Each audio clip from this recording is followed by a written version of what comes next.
Hey guys, Sifu Les Clements here, Black Dragon Kung Fu. Thanks for watching. So, this is a video I've been wanting to do for a little bit. It's on Kung Fu as always.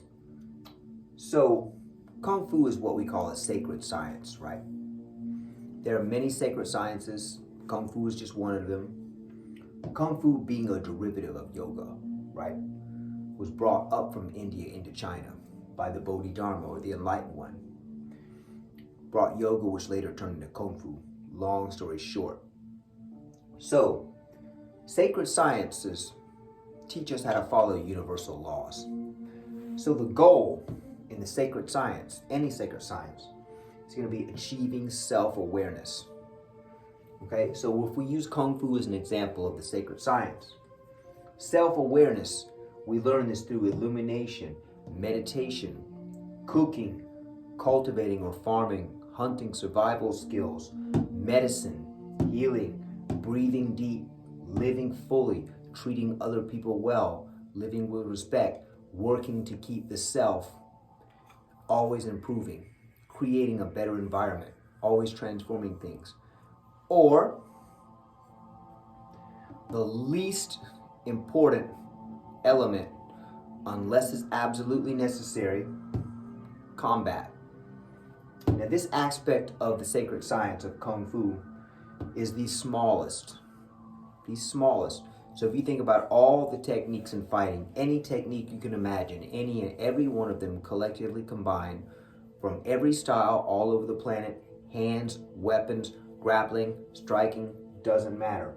All of that collective material is this much of self-awareness. So there's only two reasons for combat: self-defense and the preservation of peace, or image, ego, insecurity, ignorance. So I can't tell you how many people I've met in my life. I've had students come along in the past. Occasionally I wouldn't be able to teach them because they just had too much of a knack for wanting to fight. They love to fight. So people that love to fight haven't been through enough experiences yet where they would be intelligent enough to want to stay away from it.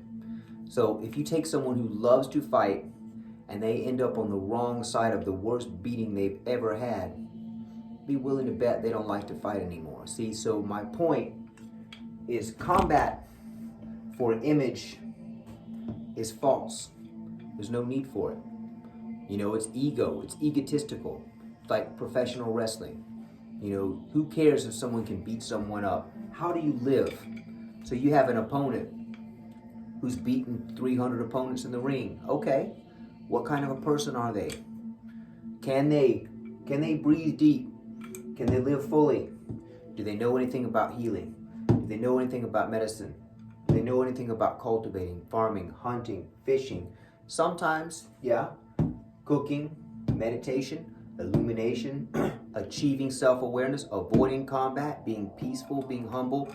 No, they don't, because they enjoy fighting, or they claim to like to fight because they have not been beaten badly enough to be intelligent enough to want to stay away from it. Like I said, it's a stage people go through. I was a young man once. I was a Marine, and yes, there was a time when I did have a little bit of piss and vinegar in me. Like to fight. I like to test my skills a little bit. You know, not a good thing, but these are phases that we grow out of. And I can say that now, understanding all this much better because I have been there. So, success is rooted in failure. Keep that in mind. So, the love of war, or the glory, is the problem the Greeks had. The Greeks loved to fight. It was a ritual. They were the sons of Ares, which is also Mars, who was the Romans were the sons of Mars. And they all loved to fight. The Greeks and the Romans loved to go out and conquer other nations. They loved to wage campaigns. They loved to get into bloody battles. They were full of bluster, see?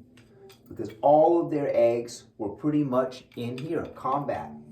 Now, someone who they were attacking was probably here. They were probably in a survival, Maybe the preservation of peace, maybe not. Maybe they were violent enemies. Maybe they weren't just targets, innocent targets, right? Maybe they were trying to achieve balance. Maybe they were just doing damage control. Maybe they were trying to restore harmony, which is what things are about.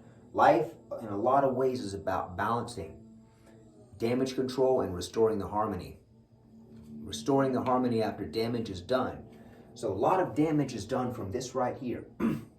So there are plenty of people on this planet that love combat, not only physical combat, but mental combat.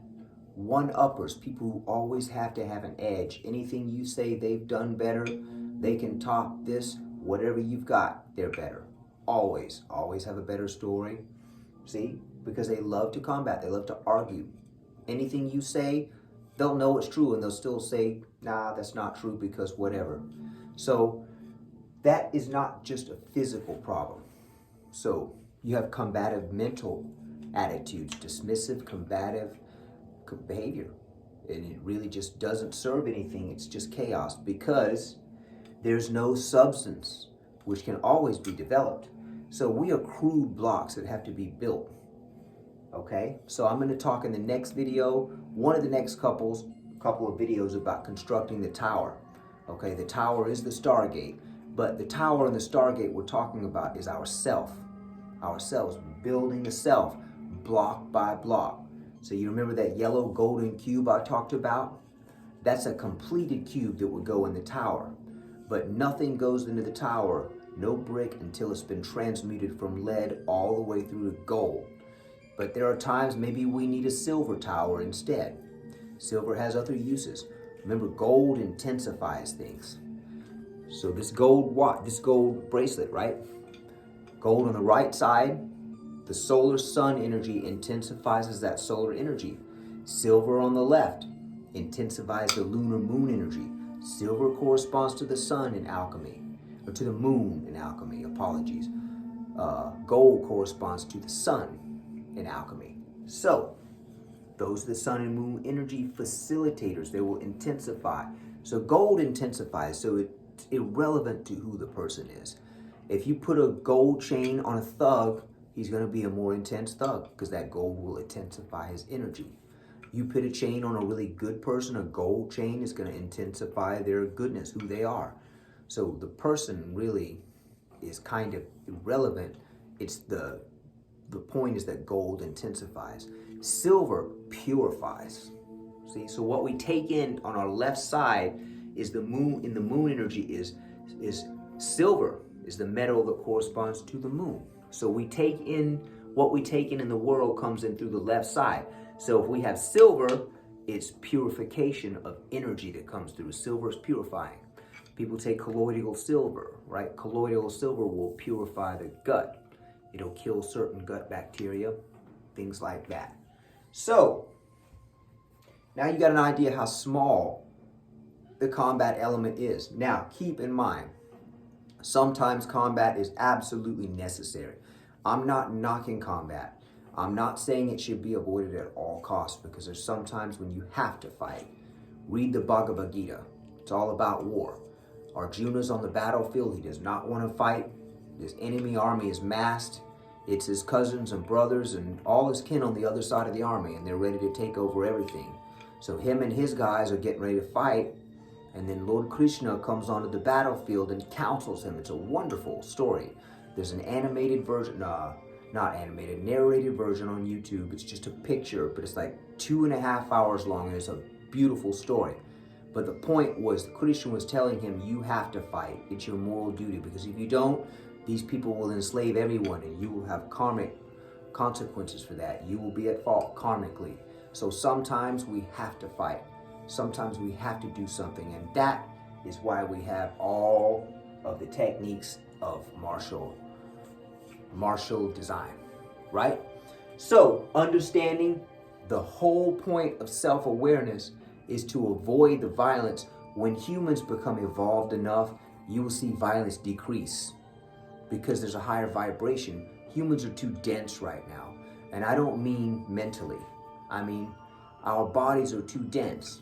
So if you take one person who's full of steak and potatoes and beer, they're gonna be denser in a lot of ways than someone who is full of vegetables and fruit, drinks a lot of water, because their bodies are going to be lighter.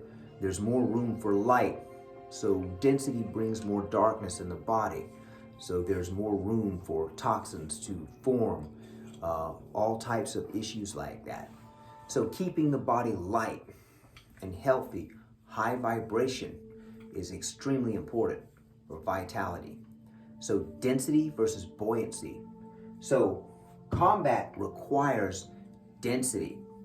So if you take people that live in war zones, or people that live in prison, people that live in really rough situations, they are stuck here. They don't really have a choice, okay? Regardless of whatever it is. People that are in the military, they get sent to fight. They had a choice, they made it. They chose to defend their country, and that's where they went. See? So, combat, there is a place for it, but we can't live there. And ultimately, I do believe that we are coming into a time where the edge is going to start coming off of people as more and more people start to become lighter, less dense, and then they'll be open to higher frequencies that can transform the world. But until then, we'll be doing this work, and thanks for watching. So if you found this video helpful, go ahead and click the like button. Even better if you can subscribe. All right, Sifu Les Clements out.